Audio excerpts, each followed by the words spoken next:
Comencé a tomar la nueva medicación. Estaba preparado para lo que sea. Sabía que el momento de transpirar la camiseta había llegado. No sabía cuánto iba a durar, pero que no tenía que bajar los brazos. El Tommy tenía que vivir el menor sufrimiento posible para que pueda crecer sano. Eso era la meta. En el trabajo las cosas comenzaron a ponerse tensas cuando empezó a aumentar el precio de la materia prima.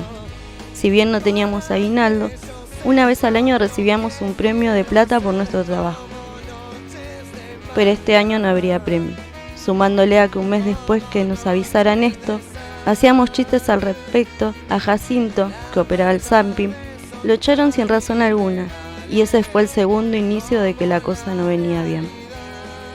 Las tareas eran cada vez menos, ya que bajó la producción. A veces nos las pasábamos tomando mate la mitad del horario. Nos tendríamos que relajar con eso, pero no. El silencio dominaba la mayoría del tiempo porque sabíamos por dentro qué iba a pasar. Un día salimos temprano. Sonó en la radio del colectivo justo esa canción, Si me cansé, tema favorito de Hugo. Se me hizo una sonrisa enseguida y pensé, esta es la canción del Calo, abreviatura de Calamardo, y por lo que conté antes de su parecido con Calamaro, pero con nariz larga. Así le decíamos antes de Cromañón, y me reí porque recordé ese viejo apodo que tenía. Un embotellamiento colmó la avenida, y se tardaba en llegar a casa. El día estaba hermoso, pensé que podría aprovechar ese tiempo que me sobró para caminar un poco. Hacía mucho no lo hacía, al menos yo solo. Nunca me daba gustos, ni siquiera un miserable paseo. Creo porque sentía que no lo merecía, que me merecía un castigo. Así fue que bajé del bondi y empecé a caminar, a respirar, a tapar mi ingenuidad con un poco más de sal. Me quería quedar. Me emocioné tanto con el paseo que la sonrisa era automática. Me sentía libre y liviano. Caminé bastante y algunos lugares me parecían familiares. Se me venían recuerdos a la cabeza de cuando acompañaba a mi vieja a comprar cuando yo era un nene. Otros lugares no recordaba bien. Me entretuve bastante en ese largo tiempo, pero cuando menos lo pensé, entré por una calle que me parecía familiar. Y de pronto, ¿viste cuando sentís algo por dentro que no anda bien? ¿O que va a pasar algo que no me va a gustar? Por cada paso que hacía, más crecía la incertidumbre y más se me borraba la sonrisa. Llego a la esquina y me topé con una especie de peatonal. Quedé clavado cuando reconocí las paredes. Estaba en Cromañón. Hace años no pisaba 11. Era obvio que si seguía caminando iba a terminar ahí sin darme cuenta. No sentí nada en ese momento. Quedé quieto como en señal de por acá no. Aunque cuando estaba por tomar otra dirección, me sorprendió que en las paredes de lo que era el local estaba pintado con frases y dibujos. Leía todo lo que decía y cuando no veía una palabra comenzaba a acercarme. No lo esperaba, empecé a caminar sin darme cuenta, solo por leer las paredes. Pasé la puerta, un frío tremendo me lamió la espalda, hasta que llegué a la mitad del lugar. Podía sentir que estaba ahí, en ese día, haciendo la fila con mis amigos para entrar. Caminé más y se llenó de gente de golpe. Podía verlos haciendo la fila. De golpe me topé a Lucas, a Fabiana y a Julia y a mí. Era raro, yo estaba yendo a tomar la fila en dirección contraria y ellos estaban en la fila. Mi yo pibe estaba con un brazo arriba de Julia y todos sonrientes, esperando por entrar. Seguí caminando y giraba mi cabeza mirándolos en la fila. Cuando miro hacia adelante ya no había gente, solo una especie de santuario lleno de fotos. Hasta ahí ya había emanado un par de lágrimas que no sé en qué momento comenzaron a despedirse de mi cuerpo, pero cuando vi las fotos fue una explosión de llanto. No me animé a buscar la foto de los chicos, sabía que los iba a encontrar y que ahí iba a ser peor. No me quedé, me fui rápido sin mirar qué más había. La gente me miraba extraño en la calle. Tomé el primer colectivo que pase por casa y me retiré de ese horrendo lugar. Al llegar a casa, cerré todo con llave, las puertas, bajé las persianas y me encerré en la pieza. Me senté al lado de mi mueble con miedo. No sé a qué, la verdad. Me ocultaba de algo que no sabía qué era, pero que tenía miedo que me encuentre. Fue cuando entré en pánico y comencé a llorar como un nene. Empecé a gritar. Por suerte no había nadie en la casa para presenciar morboso acto de terror. Tomé una almohada y la destrocé con los dientes. No quedó nada, solamente retazos de telas cortados. Tenía que abrir ese maldito mueble para calmarme. Solo tenía que golpearlo. Le eché la culpa de que me había llevado hasta ahí. De repente golpean la puerta. Giro la cabeza seriamente y grito: ¿quién es? Y nadie me respondió. Tomo un cuchillo grande que era para cortar la carne y escucho que vuelven a tocar la puerta. Grité fuerte: ¿quién es? Y mientras me acercaba, gritan: Martín, abrí la puerta, soy yo. ¿Qué estás haciendo? Entré en estado de shock porque era mi mujer. No podía verme así. Escondí el cuchillo y abrí la puerta. Me escondí y cuando entró, salí en silencio afuera. Estuve dando vueltas por el barrio. No quería volver a mi casa y escuchar qué pasó. No quería dar la respuesta. La noche ya había caído, refrescó bastante y yo estaba con una remera negra. Caminé hasta toparme con las vías. Había una caja grande donde calculo que tenía dentro corriente de la estación. A su costado había un espacio vacío y lo ocupé. Procedí a acostarme, cerré los ojos, asustado de lo que me había pasado, y en un momento me dormí. Al otro día me levanté con un fuerte dolor de cabeza. Había vuelto a la realidad y recordé lo que pasó. Enseguida tomé conciencia y dije: mi familia. Comencé a caminar rápido para llegar a casa y eran las 9 de la mañana. Al llegar había un patrullero afuera. Me escondí a esperar que se vaya. Cuando sucedió, vi que mi mujer se iba con mi hijo. Entré a casa luego de treparme por la medianera. Mis llaves habían quedado adentro. Ya dentro de casa vi que estaba limpio el desastre que yo había hecho. Procedí a bañarme y a lavar mi ropa a mano. Así mantendré mi cabeza ocupada. Ya en el mediodía fui al trabajo. Cuando mi jefe me ve, en modo serio me dice: anda a la oficina. Enseguida voy. Mis compañeros agacharon la cabeza para no saludar y por si la ligaban ellos también.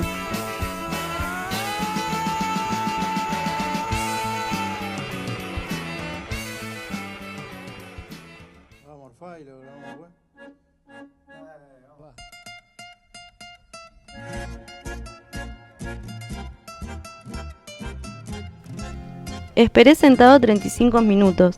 Entra mi jefe a la oficina y pone en la mesa una bolsa Ziploc con billetes adentro. Sin mirarme me dice: contala y decime si está bien.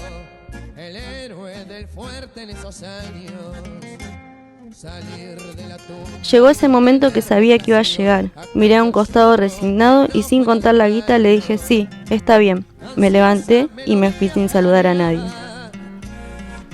En casa al llegar mi mujer me dice sonriente, tratando de que no me ponga nervioso por lo sucedido ayer: «Hey, llegaste temprano», como si no hubiese pasado nada. Saludé a todos y esperé un momento para darle la bolsa de dinero a mi mujer. No hablamos esa noche, como si fuera un acuerdo sin pedirlo. Ella seguro pensaba que el desastre que hice en la casa fue por el trabajo, pero no por lo que pasó. Eso implica tocar el tema, entrar en pánico y otra vez el puto psicólogo. Decidí callarlo. Notaba su mirada de preocupación o decepción. No alcancé a distinguir y tampoco estaba en mis mejores cabales para pensar o sacar conclusiones. Mientras ella dormía, me levanté rutinariamente a tomar mis medicamentos. Esta vez fue extraño porque no volví a delirar como otras madrugadas. No eran los medicamentos, fue un toparme con la cara de los chicos en ese lugar en Once. El lugar innombrable, o mejor dicho, cruzarme al Cala.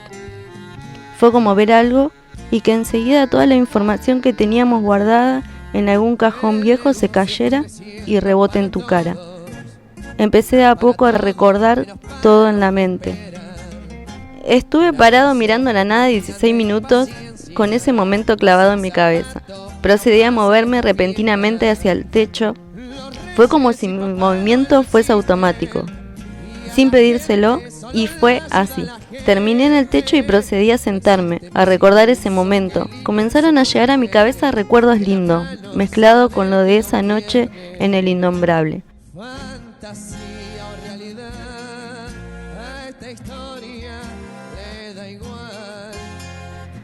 Pero de repente se me dio por levantar la cabeza hacia arriba.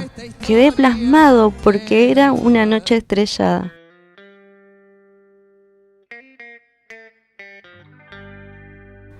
Quedé 1:45 mirando hasta que me dolía el cuello. Bajé abajo sin poder creer lo que había pasado.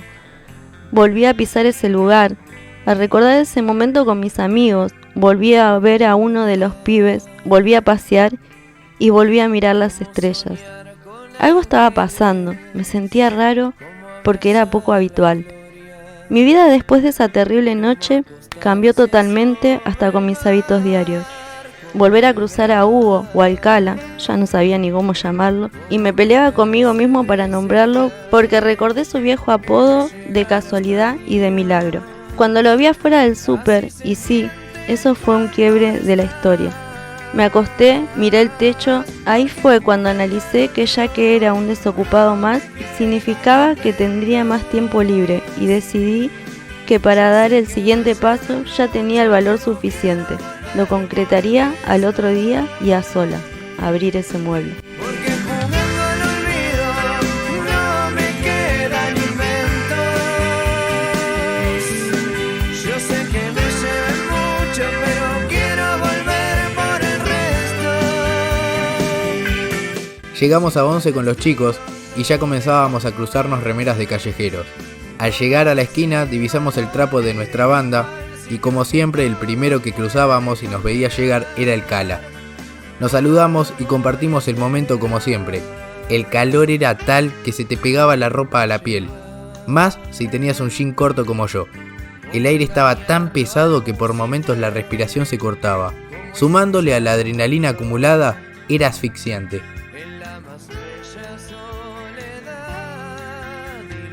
Era una fila muy larga y extraña. Nos hicieron esperar para pasar al frente del local y había un cacheo muy riguroso.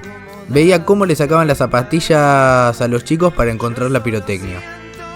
Con lo que hay en esa mesa tranquilamente podríamos recuperar las Malvinas, escuché por detrás mío. Llega el turno de nosotros, a Lucas no le encontraron nada y a nosotros tampoco. Fabi en cambio pasó sin problemas, pero había conseguido hacer pasar una bengala de mano de las chicas, lo que fue celebrado como una victoria.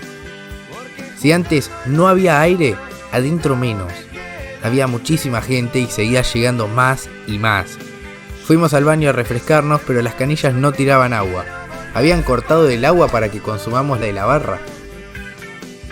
Recuerdo un loco que apenas se podía parar del pedo que tenía y dijo en voz alta: "Hace un calor", mientras se tomaba la cara. Después mira a un costado y dice: "Ya fue". Se mojó la cabeza con el agua del inodoro. Fue tan repugnante y refrescante a la vez ver esa secuencia.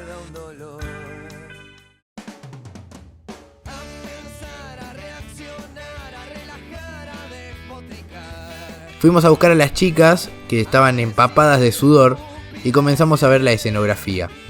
Había un telón con un cerebro, que era la tapa del último disco de Callejeros, Rock and Roll es sin destino. Era un excelente álbum, las canciones te dejaban pensando. Se te llenaba el culo de preguntas escuchando las canciones de Callejeros de corrido, pero si las pausabas varias veces, anotabas las frases que no entendías y las buscabas, como nosotros con nuestra propia interpretación, o en libros, y los que tenían plata iban al ciber a buscar en internet o compartían en blogs con otros fanáticos para descifrar las letras. Siempre nos hacíamos chistes en la previa para pasar el tiempo antes del reci, pero ese día no estábamos de ánimo, por el pesado calor adentro. Las chicas estaban idiotas, como si tuvieran el periodo. Nosotros no sabíamos qué decirle, porque no les reía lo que decíamos. Con Luca mirábamos el lugar y hablábamos de lo que veíamos, de algún trapo colgado, de algún conocido que andaba dando vueltas por la parte de arriba, etc.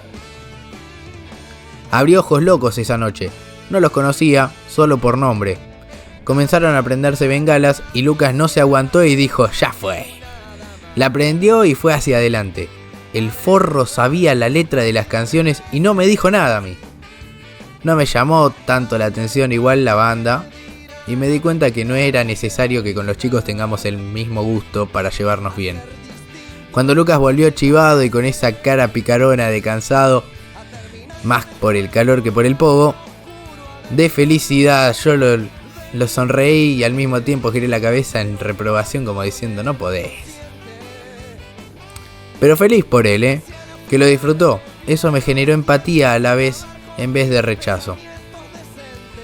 Yo me quedé donde estaba, prefería ahorrarme la energía para cuando toque Callejeros. Un rato más tarde, mirando los alrededores, giré la cabeza con atención, cuando escuché a un viejo en el micrófono retando a la gente que prendió bengalas, que nos íbamos a morir como en Paraguay. Lucas le gritó, tómatela, botón. Muchos lo silbaron a modo de reprobación como en la cancha. No sé los chicos, pero yo me quedé con una sensación rara por el tono en que lo dijo. Traté de autorreprimir ese sentimiento para que no nos cague la noche. Recuerdo que a veces en los recitales, más si eran lugares techados, teníamos que estar atentos cuando tiraban candelas, porque a veces rebotaba. En cemento pasaba mucho que tiraban candelas o los 3 tiros y rebotaban y te caían encima. Te agujereaban un trapo o peor, se prendía fuego. No pasaba nada si te lastimabas porque ya sabías que el juego era así y te podía pasar.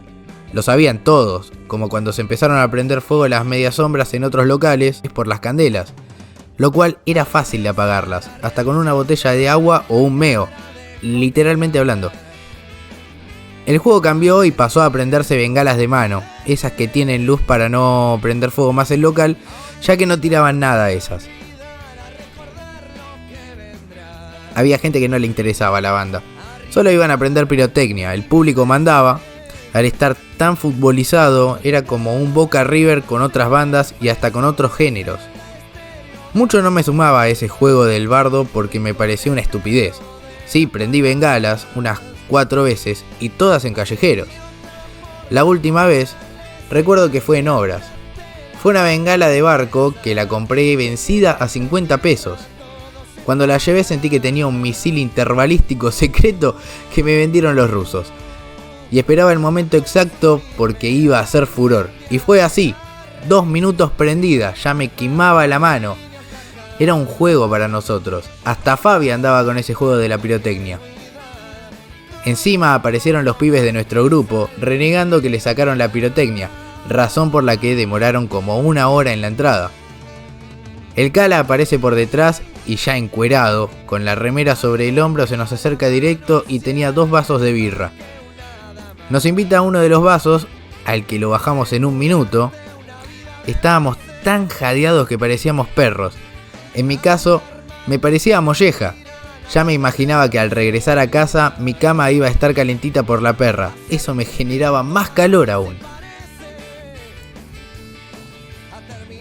El humo del cigarrillo, faso y pirotecnia de cuando tocó la banda anterior no te dejaba respirar. Estábamos encuerados, dándonos aire uno al otro con las remeras. Ya se nos cansaban los brazos y pensábamos, en el pogo nos vamos a morir asfixiados. Y más el humo de las bengalas iba a ser peor. Recuerdo que uno de los pibes del fondo, que era otro grupo que seguía a Callejeros, se quedó esperando en la puerta del boliche porque no se podía respirar. Había quedado al lado de donde estaban los patobas, tomando aire. Yo pensé que podría hacer lo mismo, pero por otro lado tenía latente verlo a ese pibe en la pelea que hubo afuera de la fecha de Callejeros en Hangar, por el tema de los micros. Había sido entre los pibes de la familia Piojosa y los pibes del fondo No Fisura. Yo sentía que era como una facción de una barra que se peleaba entre sí, pero esta vez por plata de los viajes. Para gracia de algunos, entre ellos sí había barras y se podía pudrir posta. Como esa vuelta en Hangar que no pasó a mayores por suerte. Por otro lado, no creía que iba a ser eterno el bardo. No se iban a poner a arruinar la fiesta por internas de ellos. Me avivé y no le bajé el precio a la situación.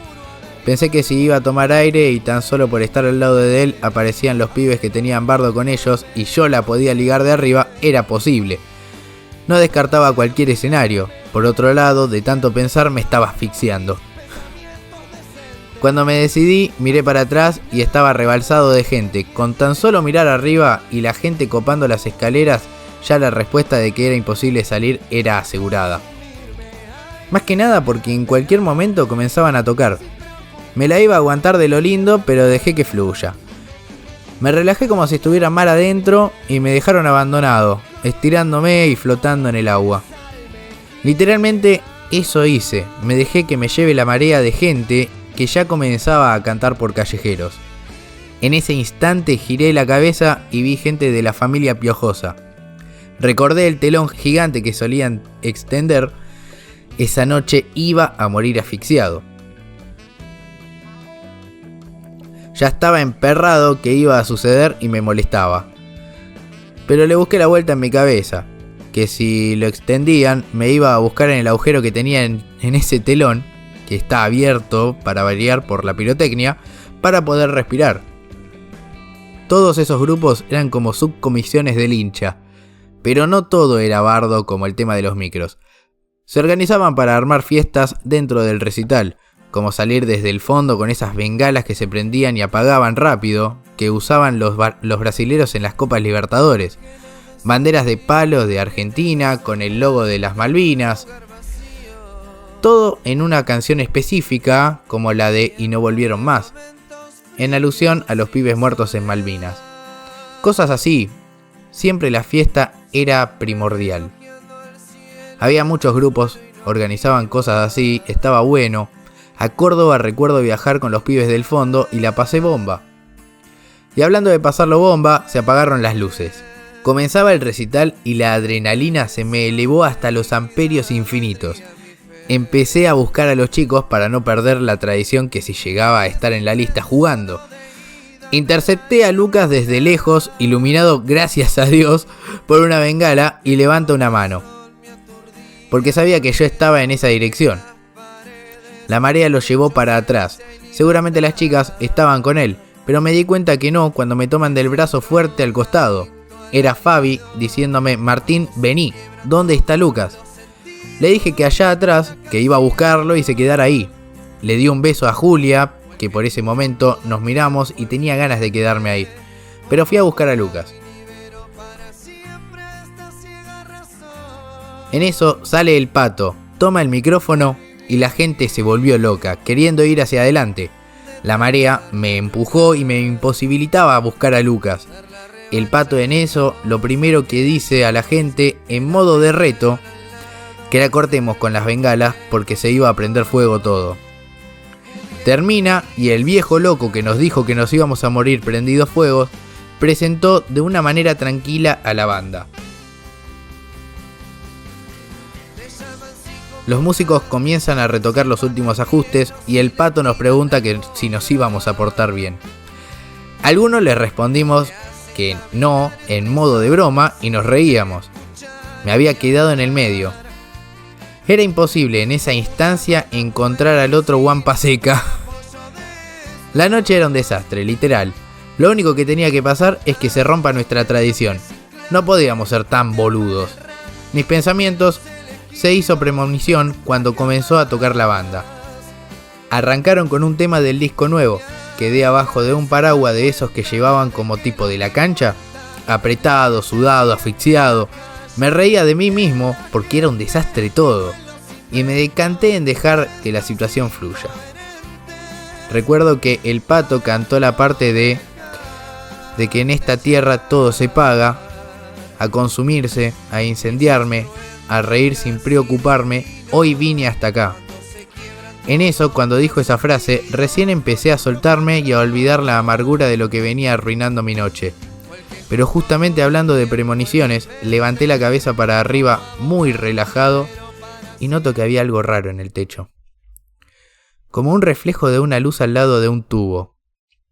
Pensé que el Pato había visto lo mismo y cantó eso. Cuando en realidad es que la letra real de la canción era esa, y no se había ni enterado aún de lo que estaba pasando arriba en el techo. Pensé que se iba a apagar fácil porque era una media sombra. Estaba en alerta porque el fuego estaba en el techo. Pero al ser una media sombra, bajé el precio de la magnitud de lo que podía pasar. Luego miré el escenario para ver si se daban cuenta y hacer alguna señal, y justo alguien corta el sonido. Algunos ni se dieron cuenta que pasaba arriba, hasta que Juancho Carbone, el saxofonista de la banda, miró arriba y apuntó al techo. Una candela pegó en los paneles acústicos del techo, que eran recontra inflamables y que estaban cubiertos por una media sombra. No miré más al techo y empecé a buscar a los chicos. Miraba para un lado y para el otro. Unas gotas encendidas comenzaban a caer arriba de la gente. Tocaban el piso y salía humo. La gente del medio comenzó a empujar al de al lado para no quemarse y se hizo un círculo en el medio donde caían las gotas, que eran del plástico que se estaba quemando arriba. Levanté la cabeza porque se hizo tipo una explosión o algo así, como una llamarada. Y el círculo en el techo era cada vez más grande. Mis pies se aterrizaron en la realidad de que esto no se iba a apagar. Yo estaba cada vez más apretado y de pronto se cortó la luz. Empezaron todos a gritar de la desesperación. Era como si me hubiesen desconectado un cable de la cabeza y apagado mis ojos. De repente estaba ciego. Era mala señal, porque cuando la masa de la gente me empujó, no sabía a dónde estaba mirando, si al frente mío había una salida o atrás. Estaba perdido. Me empecé a desesperar por esta razón y a agitarme más. El humo y el hacinamiento ya no me dejaban respirar. Procedí a tomar el pelo de alguien y luego su remera. Estábamos todos amontonados saliendo al mismo lado. Entonces supuse que la salida era en esa dirección. Sentí que alguien cayó encima de la gente. Supuse que eran personas del palco de arriba que se estaban tirando por el fuego. Seguí esa persona que agarré y alguien de atrás mío se tomó. Luego se hizo un remolino de gente, porque la única salida estaba explotada. El remolino hizo que la masa nos empuje hacia atrás. Volvimos a empujar y se ve que en la corrida alguien tropezó y cayó adelante mío. Tenía 3 personas arriba mío. De la desesperación lloraba desconsolado. Sentí que alguien me agarró de la mano, pero la estampida se lo llevó puesto a esa persona. Los que estaban arriba mío se empezaron a levantar. Otros sentía como eran pisados. Cuando tuve las fuerzas necesarias para poder salir, mis músculos me lo impedían. No podía respirar. Comencé a tirar manotazos a lo que encontrase para que me saquen. Solo tenía una persona arriba mío. Del manotazo que pegué, intercepté de casualidad un tobillo de alguien que estaba corriendo. Ya un poco libre del amontonamiento, ese tirón me sacó de ahí de pura suerte. Pero esa persona yo sé que cayó al piso. Desconozco cuál habrá sido su destino. Comencé a arrastrarme con los codos y las rodillas, porque no podía pararme. Alguien se tropezó conmigo, iba lento, pero me pegó una patada en las costillas que me dejó sin aire. El chabón cayó porque sentí el bloom cuando el suelo tocó su cuerpo. Yo, en vez de retorcerme, no entiendo cómo no caí al piso. Y por inercia empecé a moverme más rápido sin respirar. Yo no lo sabía, pero mi cuerpo sí. Él sabía que si no me movía, nos quedábamos sin aire y moríamos. Fue un amontonamiento y se arrastró hasta donde se dio con mis músculos. Caí desmayado. No fue de golpe, fue sigilosamente, como si me hubiese acostado en mi cama llegando a la madrugada, tratando de no hacer ruido, pero boca abajo. Sentí que estaba en mi cama en serio. Se sintió muy suave y tibio el piso.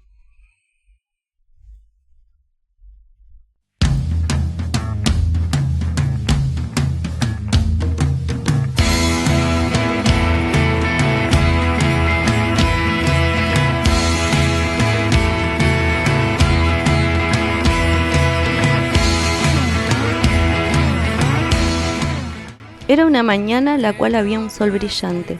Tomé unos mates con mi señora, mientras mi hijo tomaba el té con leche y unos bizcochitos de grasa. Me sentía alegre porque disfrutaba ver a mi familia tranquila. Después salimos. Ella se fue al trabajo y yo me fui caminando al cole con Tommy. Fue un paseo divertido. Lo dejé con la maestra, lo saludé y me fui.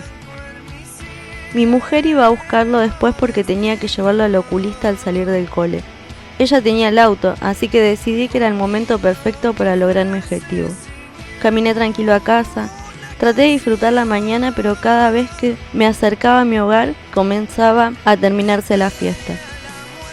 En casa repetí el mismo procedimiento que hice antes de cerrar todo y bajar las persianas. Un silencio era el dueño de toda la casa mientras yo miraba el mueble. Pasaron 2 horas y todavía estaba ahí, frente a él. Tomé coraje y dije, ya fue, así de una, rápido y en seco. Abrí el mueble y sin mirar, revolví todo lo que había adentro. Pero todo, no dejé nada. No fue con bronca, fue como si te sintieras molesto empujando a alguien para que se apurara. Abrí los ojos y no había nada allá adentro. Estaba todo tirado al lado mío, solo tenía que mirar para abajo y al costado izquierdo. Lo hice llorando. Era como si me llovieran las lágrimas. Eran todas mis cosas de adolescente, remeras, discos, fotos, cadenitas, tuqueros, papeles, cajas, revistas, cartas, cartelitos y hasta mi equipo de música, que a propósito fue lo primero que levanté. Dudaba que andara allá. Las pilas seguros estaban re vacías. Tomé un disco cualquiera sin mirar y lo coloqué adentro, sin saber que era un compilado que grabé en alguna época con mis temas favoritos de Callejero. Casualidad para mí, el reproductor andaba. Los numeritos en negro casi ni se notaban. No tenía ni fuerza esa mini pantallita gris. Poca fe le tenía a ese disco recontra rayado. Apreté enseguida la tecla, pero para mi sorpresa funcionaba. Sonó el punteo de la viola de Jugando. Me destruyó al 100. Si antes lloraba, ahora me quebré del todo con esa canción. El Calvario Sano siguió con la letra que hablaba por mí como si yo estuviese hablando. Buscaba entender las cosas y me di cuenta que jugando al olvido ya no me quedaban inventos y que me llevé mucho, que eran mis amigos y que quería volver por ellos. El cruel destino no me dejó más. No quería resignarme a morir igual, y que si todo podía cambiar, ¿cómo no iba a esperar? Era confusa la letra, porque cuando estaba con los chicos tenía un significado. Era iluminarnos entre todos en la eterna noche, o sea, en esta vida. Que nos ayudemos entre nosotros y nos acomodemos el alma el uno hacia el otro. Y yo solo sentía cuando ellos estaban. Pero ahora esa parte me generó otra cosa diferente y dolió mucho. Porque entendí enseguida esa nueva sensación. Pedía que me iluminen los chicos en esta eterna noche que era vivir este calvario. Me acomoden el alma. Para estar tranquilo y que los necesitaba conmigo. No puedo sentir la vida si no están conmigo, abrazándome. Quebré como un campeón. Ya no escuchaba la canción, solo sonaba mientras lloraba acostado. Hace mucho que no lloré como esta mañana. Tenía que pasar, sabía que iba a pasar porque no me gustaba llorar. Cuando me calmé, seguían pasando las canciones. Nunca me saqué los auriculares, comencé a ver las cosas una por una. Leía las cartas que nos mandábamos en la escuela. Encontré una caja que me había regalado Julia, que yo nunca había abierto y por decisión propia. Era una caja chiquita que me dio para Navidad. Pero me pidió que la abra el año que viene. Sabíamos ambos por dentro lo que iba a pasar entre nosotros. Era inevitable que no suceda, o sí.